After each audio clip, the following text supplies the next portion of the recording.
Brought to you by BrainyBuyer.com. We do the homework so you can buy with confidence. Love our mission? Hit subscribe and help us make the next review even better. Hey, I'm looking at these De'Longhi Espresso Machines, the Magnifica Evos.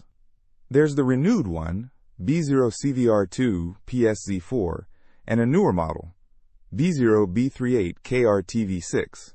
What's the deal? Okay, so the renewed one is, well, renewed. It's a bit cheaper, but it's been refurbished. The newer one is brand spanking new. Right, makes sense. Spec-wise, they seem pretty similar, right? Both have that built-in conical burr grinder with 13 settings. Yeah, both have the grinder, which is great for fresh coffee, and both are fully automatic, so easy peasy to use. They're even the same size, about 17 by 9 by 14 inches.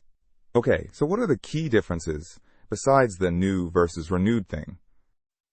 Well, the newer one has a proper automatic milk frother, the Latte Crema system.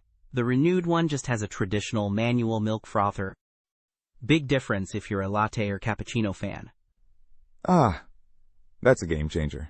I like lattes, so the newer one makes it automatically?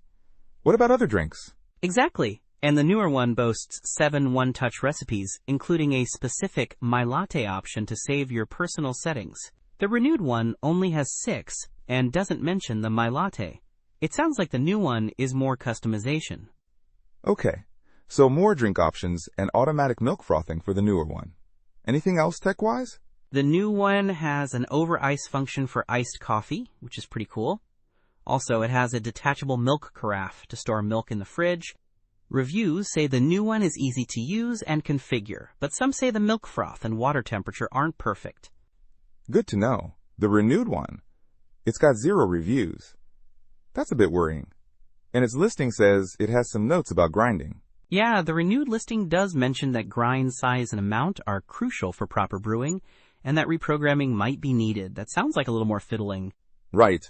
The new one is more expensive, but seems worth it for the automatic frother and easier use. Thanks. No problem. Just consider if the savings on the renewed one are worth the extra effort and fewer features. Don't miss out on our next in-depth review to help you make smarter purchasing decisions. Hit that subscribe button and the notification bell so you're always in the know.